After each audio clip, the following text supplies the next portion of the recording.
guys, welcome back with another video. If you're new here, welcome home. I was telling myself, hey, I probably shouldn't film today. I should probably be productive because I am moving out of my parents' home tomorrow and moving into my first apartment with my boyfriend. And I was telling myself, hey, I should probably be productive and pack and focus on that. But frankly, I am exhausted. I need a break.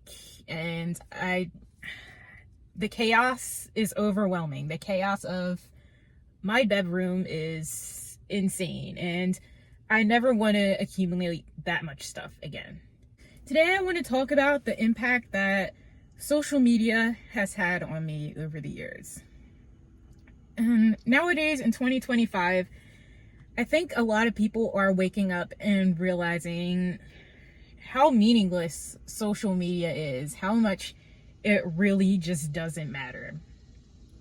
Like, I remember being told as a teenager how followers don't matter and aesthetics don't matter and stuff like that. But I didn't really start to believe it until recently.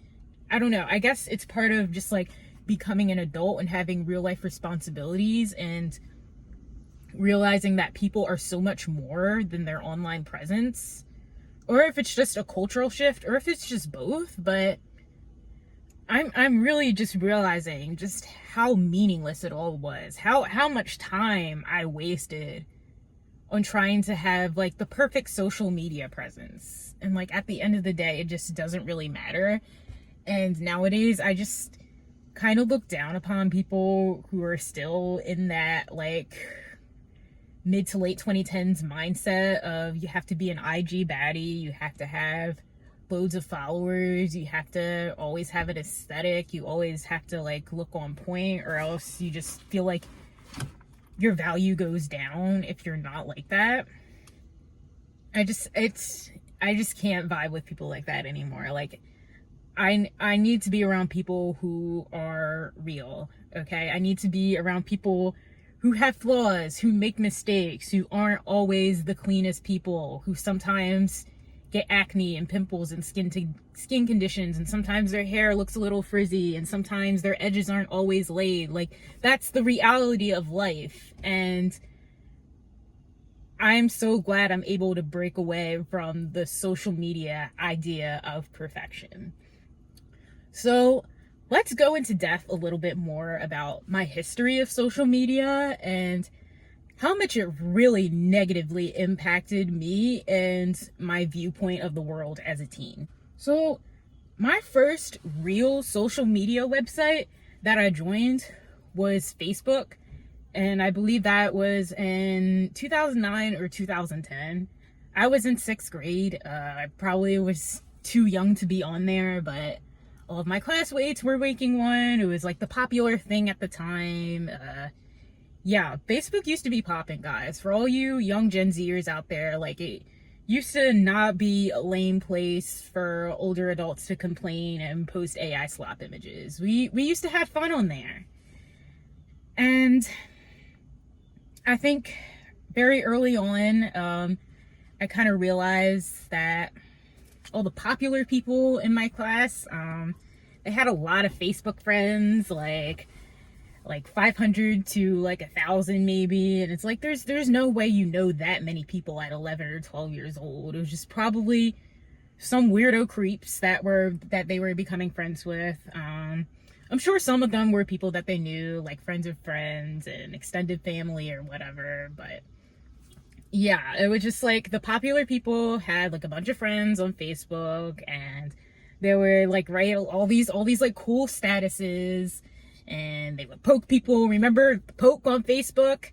They would poke their crushes. They would post, to be honest, they would post truth is. Does anyone remember truth is? Before to be honest, before like for a to be honest, there was like for a truth is. If you remember that, please leave a comment down below. This is like peak like zillennial, like late millennial culture right here. This is like post MySpace, like Facebook peak stuff right here. Okay, I remember all of this stuff. And let's just say I was not one of the popular kids in 6th grade. This is like right around the time where I started realizing, hey, I might be a little different than the other kids. And this is around the time that I was kind of starting to get bullied, and my friends were starting to get bullied. And I remember one time, one of our classmates, who I guess was like one of the popular kids, they were posting about how they're going to go ice skating. And I think one of my friends from my friend group showed up with one of our other friends. And the popular girl, she was like, yeah, ice skating was fun until the nerds showed up. And I was like, who are the nerds? And it was my friends. So yeah, it was just like a weird dynamic. And it was just probably not good for a child who was already starting to go through puberty, already starting to go through so many other changes that just come with middle school normally. But it's just like amplified because there's social media now. And since this was before like Instagram and like teenagehood and stuff, I would make friends with people who I was like talking to on like the virtual world websites. My big two virtual world websites at that time were Stardoll and Fantage. If you guys ever heard of those, please leave a comment down below. I really loved going on Stardoll and Fantage at that time, and I loved customizing my characters and customizing my dolls and stuff, and I would beg my grandmother for a premium membership for both websites.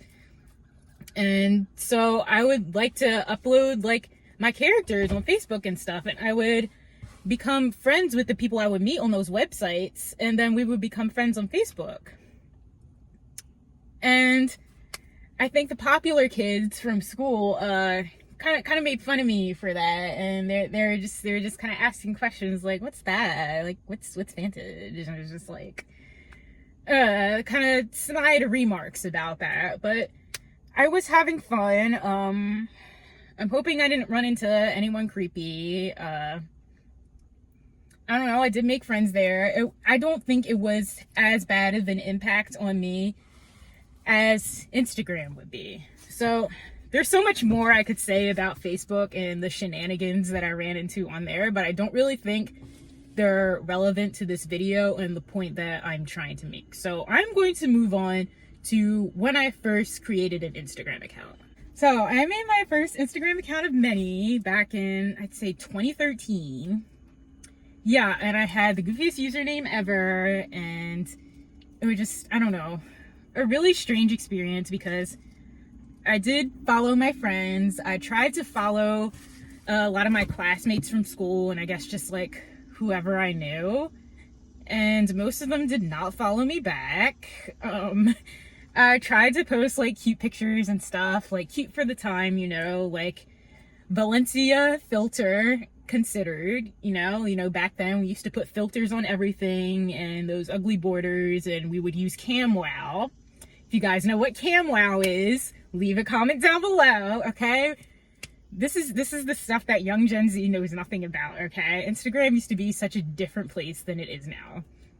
So yeah, I would do that, do all the crazy stuff, and I didn't get any followers. I felt weird, and I was really confused as to why my friends who had an Instagram account, they would get more followers than me. They could easily reach like 1,000 followers. All the people from my school would follow them back and stuff, and you know, they would do like for it to be honest, and people would respond to them, you know.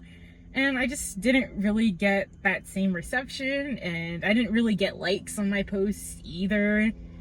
So I think this is where I started to kind of feel the shift. And mind you, at this time I was on Tumblr too.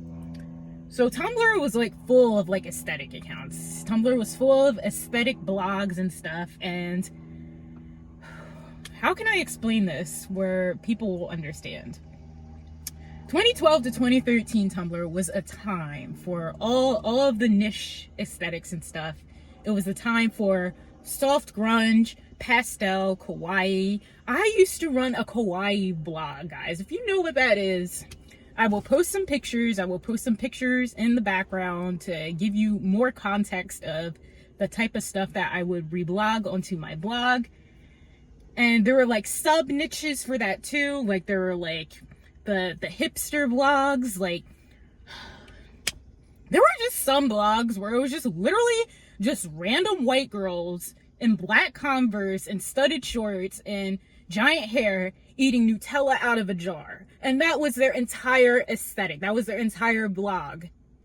And their Tumblr URLs used to have tons of hyphens in it. It would be like Nutella Barbies, Nutella hoes. Like, it was such goofy stuff. And I don't know, that was just part of it.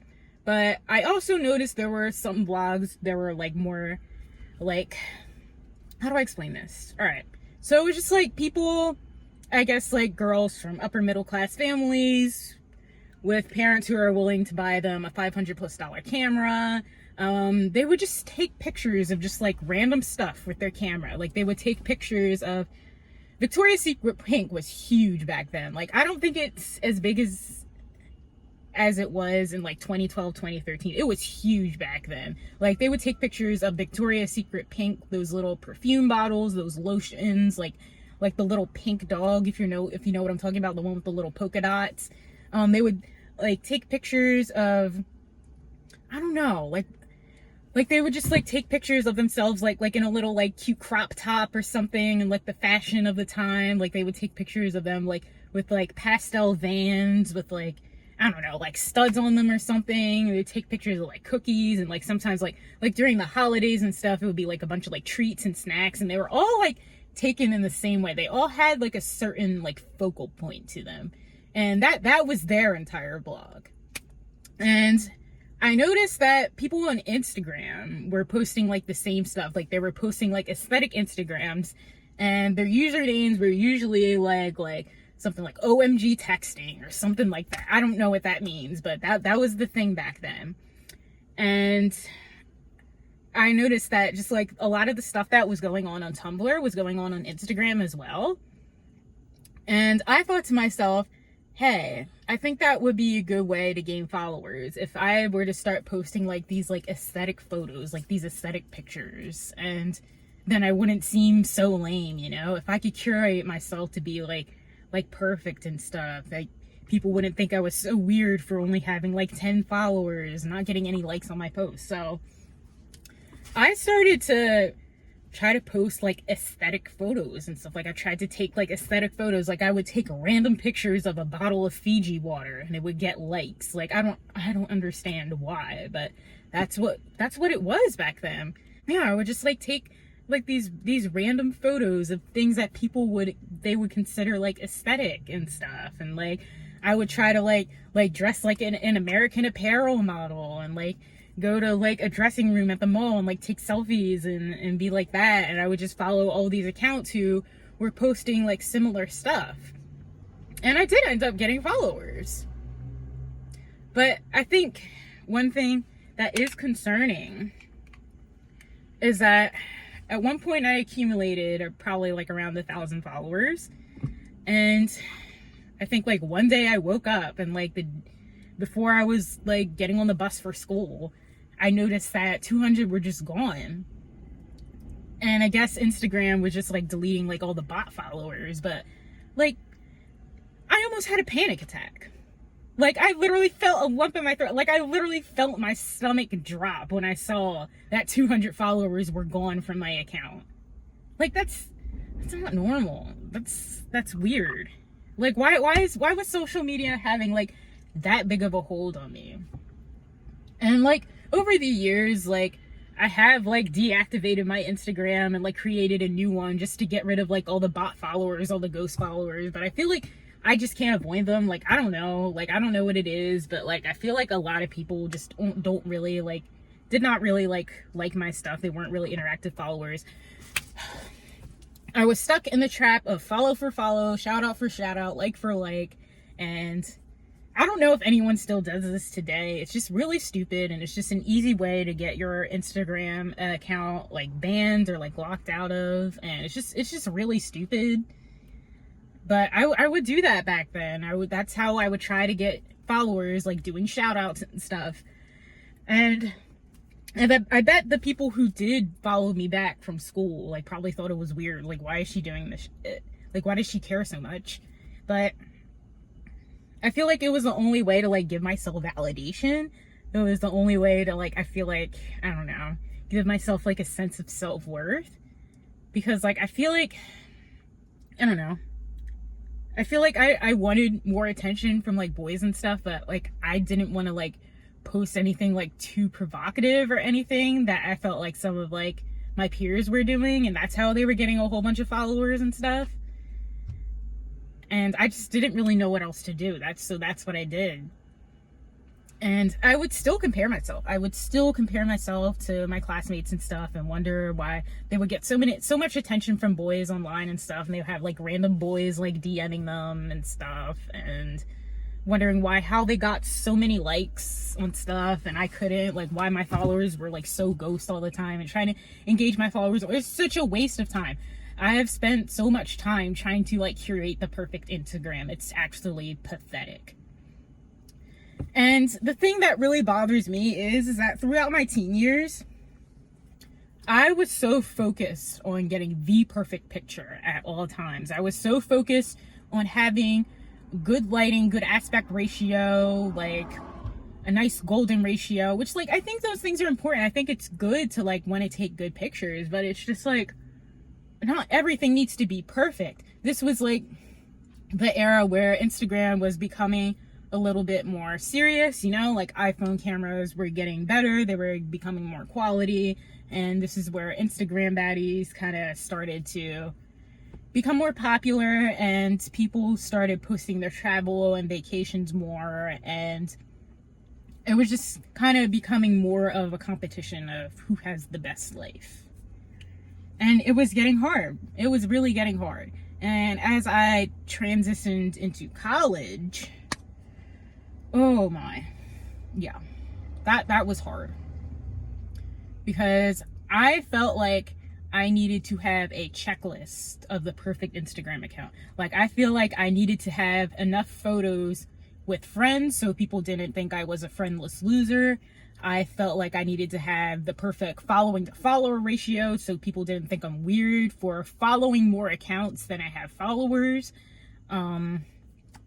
I felt like I needed to dress a certain way. I felt like I needed to do certain things and go to certain events, and I don't know. Like I just felt like it was just social pressure for no reason. I was like, what was the reason? I guess I just wanted to attract boys, and let's be so for real. Most of the girls with these aesthetics that I admire, they were usually white girls. They were usually white sorority girls. And they usually did come from more of a well-off family than me. And they usually had photos where they were traveling. They usually had photos of them near palm trees when, I don't know, like I never really went to Florida that much. Like I've only been to Florida twice, and they were going to Florida like twice a year. Or they were going to Cabo, Mexico, and they had like all these nice photos, and that's how they were gaining followers.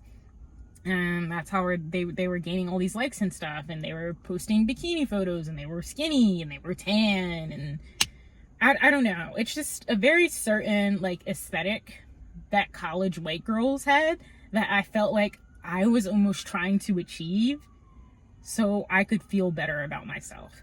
Because I felt like the only other aesthetic I could go for was just posting constant selfies of myself and putting on a bunch of makeup, putting on like lashes all the time, putting on like, I don't know, like I'm not really a makeup person. And I felt like I had to do all that just to get attention or get likes and post more provocative stuff in order for this fake social media presence. Okay, I ran out of storage on my phone, so the last part just got cut off. But yeah, I'm out of college now, and it just, I don't know, that stuff just like doesn't really matter. But I think what does kind of irritate me is that a lot of jobs will look at your social media and judge you by that. Like even your Instagram, like they will judge you how well you take your photos and your feed and how many followers you have and stuff. And it's so stupid. It's so stupid. Like why should our worth be based off of our online presence and how well we are able to arbitrarily curate the perfect life? Like I know no one has a perfect life, but it's just like some people are just so good of making it seem like it is, and it's just made me feel like what am I doing wrong? Like, I will admit, I'm someone who has done a lot of Instagram stalking over the years. Like, I've stalked so many people. I've stalked people like I was in summer camp with for 4 weeks when I was 8 years old. Like, I still remember their names and stuff, and I'll stalk them, and I'll see that, I don't know, they're doing their masters and they've gone to Paris and Greece and stuff like that. And I'll just, I don't know, just compare myself and feel like I haven't done enough. Or I'll see classmates getting married and having kids, and even though I don't want kids, it's just I start to realize how much they've changed and how much I feel like I haven't. When I know I have. I know I've changed a lot, but it's just I feel like I haven't shown enough for all of the years that I've been alive. And I think another thing is that I am glad that Instagram now has the option to hide likes. And I know people make fun of people for that, for hiding their likes, and they're just saying oh, they're just mad that they're just not getting enough likes on their posts. And it's just I don't think it should matter. I honestly, I don't really post that much on Instagram anymore anyway, but I was just kind of getting to a point where I just wanted to oh, excuse me. I just wanted Instagram to be more of a photo diary than something to promote myself and try to show people look how good my life is, look how good I look how handsome my boyfriend is, look how much money I make. I'm so perfect. That I feel like everyone else tries to do, and it's just I don't know, I just want to share my life without the pressure, you know? And that's what I think it should have been all along. And it was in the beginning, until iPhone cameras got better and filters became lame and fun stuff became lame. So yeah, nowadays I don't care about Instagram. I don't care anymore. I never post. I don't post anything. Probably the next time I'll post is probably my wedding, and I probably won't even post that because I just don't care anymore. I just think it's pointless. I think it's useless. And I guess I'll talk about back in 2020.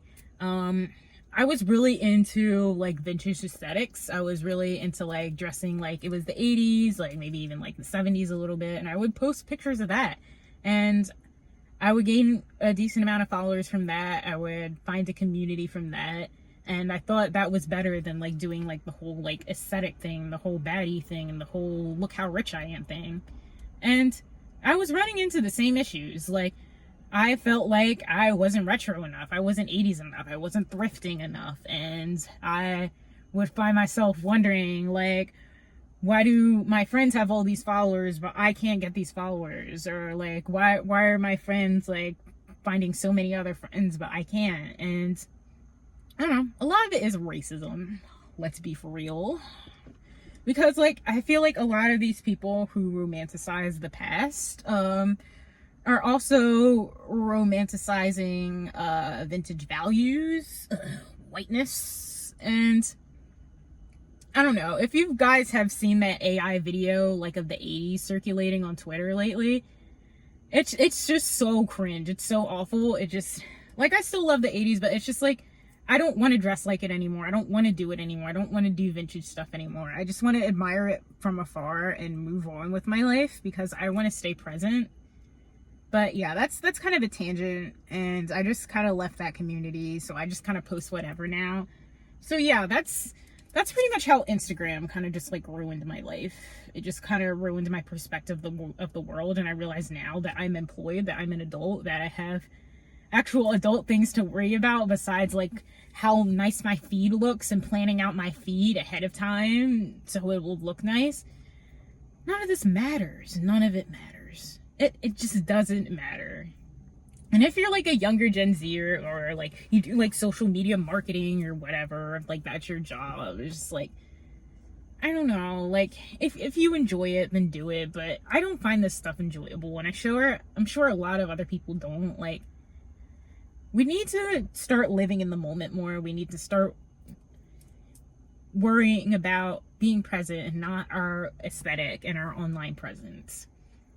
I don't know, maybe I'll talk a little bit about maybe Snapchat and stuff. That's a whole different story. That Ooh, I just felt like such a boring person if I was bored all day and I had nothing to post on my Snapchat story, and I would see all my friends posting on their Snapchat story, my friends, quote unquote, aka people maybe I've talked to 3 or 4 times in my life. I had them on Snapchat and I knew details about their life that I feel like I shouldn't have known. And it was just weird. It was just a weird, like, parasocial relationship or whatever. And it's just, I don't know, man. I don't know. Social media is weird. And I don't use Snapchat anymore. I don't feel the need to use Snapchat. I don't feel the need to do streaks. I don't feel the need to post every little bit of my life like I felt like on Snapchat. And I don't know. I think we need to start romanticizing a private life. We need to start romanticizing, you know, only sharing the things that are important, because honestly, not everything is important. And I hope social media's downfall just happens more rapidly than it is, because I think it's slowly starting, but I don't know. I think Gen Z is still a little bit too social media obsessed, and they're still too worried about their online presence. But that's just me. Alright, I think I should wrap up this video now. I'm getting kind of hot, and I should probably finish packing. Yippee! But yeah, how has social media impacted you? And I specifically want to hear from people from, like, my generational cohort. I guess from, like, mid-90s to, like, early 2000s, because I feel like they're probably the only people who really understand what I'm talking about in this video. The older millennials, they had MySpace. Like, MySpace was just, like, different for them, and I don't know. I've never had a MySpace account. I wanted one, but I was, like, way too young for one. But yeah, leave a comment down below on how social media has impacted your life. And that's it for today. Bye, guys.